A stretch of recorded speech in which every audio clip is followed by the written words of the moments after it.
Hi,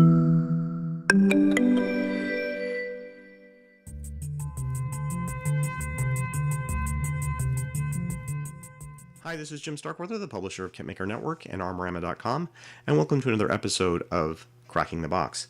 Today we have from Orochi the M3A3 Bradley CFV. This is a 1/35th scale kit. It is number IM002. I believe it's the second release in kit form from Orochi, who has mostly been releasing things like tracks and accessory products and stuff like that. This one is marked as standard edition, so I'm not sure there is a deluxe edition or some kind of additional one, but that would seem to indicate that. It says on the box, detailed static display model, all the wheels are movable, cement-free workable track links, photo etch and clear parts included, 2 types of markings, paint mask. On the side, they've got some line art.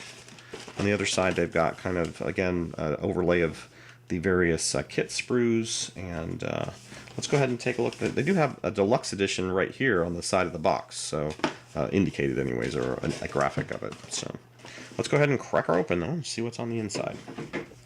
So immediately you can see we've got track links, which are in kind of a dark gray styrene plastic, and they have interconnected links which you're going to have to separate. So there's two points at which you're going to have to clip these tracks. Well, actually 3 points for each track you're going to have to clip. Looks like that anyways. Well, some of the end ones, well, no, there is actually extruded material on the side, so you're going to have to clip that 3 points there. Let me go ahead and, most of this is in resealable plastic bags, which is nice. Actually, this isn't resealable, but it's kind of openable. At least I thought I had an opening there for a second. There we go. So just taking a look, kind of a little closer look at them. That's what I was talking about there with the 3 points. And they look well molded though, very nice. Can't quite tell if they clip together. It's kind of looking like they do. We can get some closer look at that in a bit. Then we have some clear plastic or crystal. And this one looks like it includes mostly driver ports or viewports and things like that. Some large-scale viewports, being this is a armored fighting vehicle. And hull, or 2-piece arrangement. 2014 stamp dates on this. This did come out some time ago. It's one of the backlog of reviews we're trying to get out, or at least put up on the site. This is available for a more in-depth build review. Or build feature. It's probably why we haven't had anyone take it up yet, because it's going to be a bit of a project. Not that the kit's any different, I just meant that it's not just a simple in-box review, basically. So it looks like the fit is pretty good. I'm not sure. I guess these gaps are supposed to be here, unless they're, you can see there's some side gaps there, but I suppose those are supposed to be there because there is a piece of plastic here on the sides, but looks like it just lays down in this area and then goes up against here. So that looks good. The detail on the side is very nice. I'm no expert on this particular armored vehicle, so please forgive me for not knowing all the ins and out terms and so forth for the type of armor that's on here. And I may run or own a tank modeling website. It does not make me a tank expert. Just somebody who likes tanks.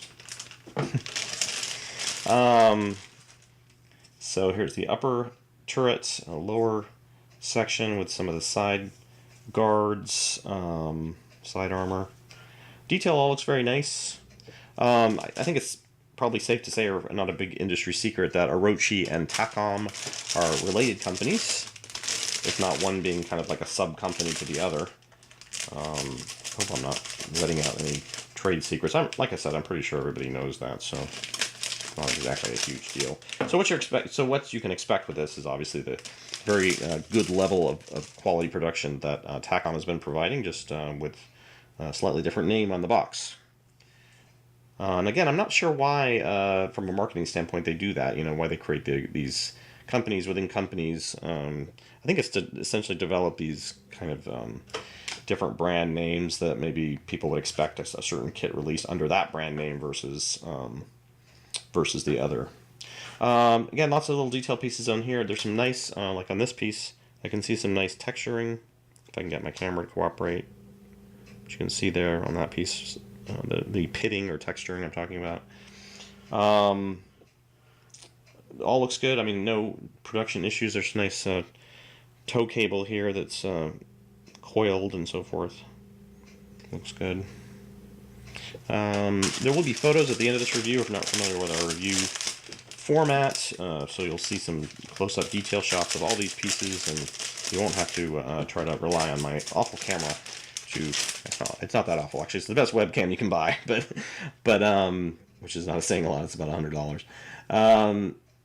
But yeah, there are going to be better photos at the end. That's what a long way around saying. Okay, so that's, again, some nice details on that piece. If it'll cooperate again. No, maybe so. I don't know. No, it's not going to cooperate. But, yeah, and I'm seeing the same texturing on this hatch cover. So, probably a combination of non-slip and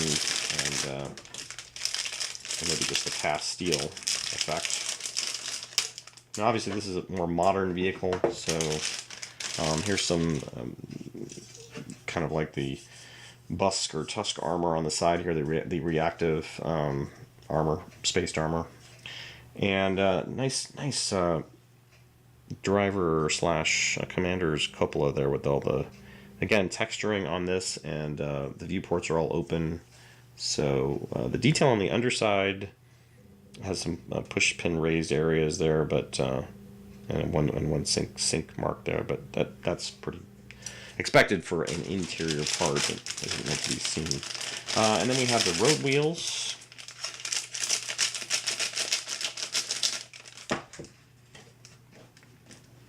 Which are two duplicate sprues here, and again, not seeing any issues. Lots of little U-bolts and suspension pieces here. Detail on both sides on a lot of these pieces. The road wheels, which hopefully my camera will, there we go. And some of the sprockets and idler wheels there. So that looks good. And then on the manual, again, this is the standard edition, so looks like there's some minimal photo etch here, and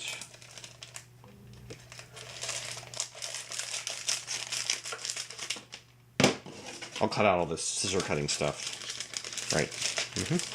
Sure I will. So let me look at actually. Let's go ahead. And we've got some rubber grommets for the wheels.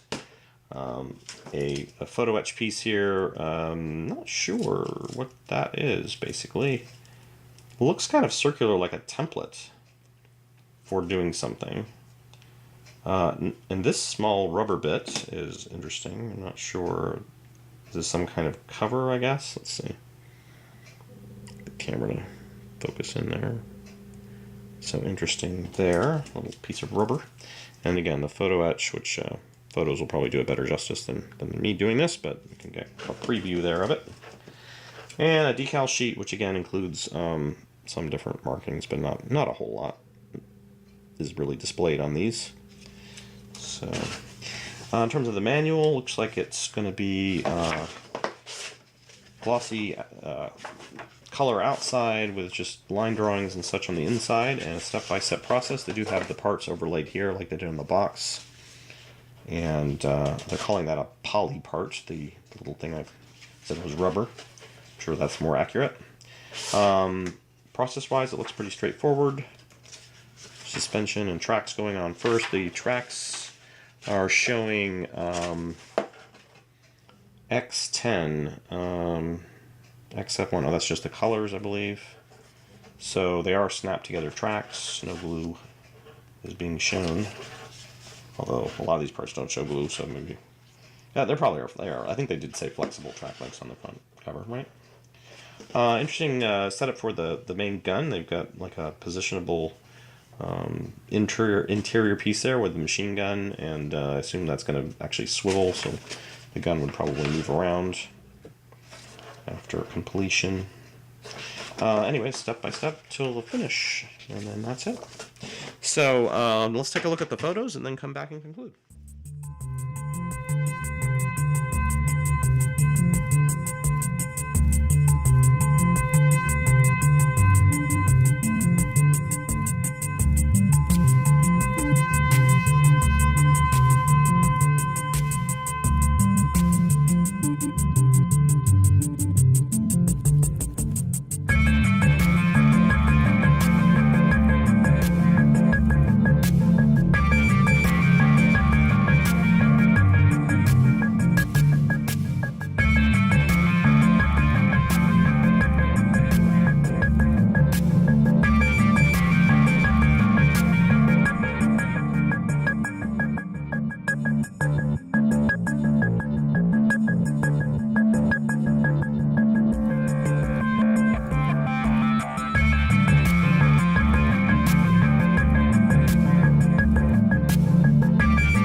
I hope you enjoyed the photos of the M3A3 Bradley CFV by Orochi.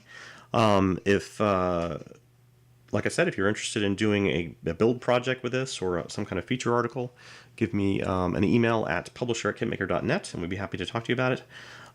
We'd like to thank our friends at Dragon USA for sending us this sample, and also our friends at Tacom for, I'm sure, making it. So, but yeah, check out Orochi if you haven't seen them. They're probably a little bit more difficult to find than, say, some of the other brands out there, but they definitely have some interesting offerings. And if you have any comments or suggestions, you can leave them below. And thanks for watching. We'll see you next time on Cracking the Box.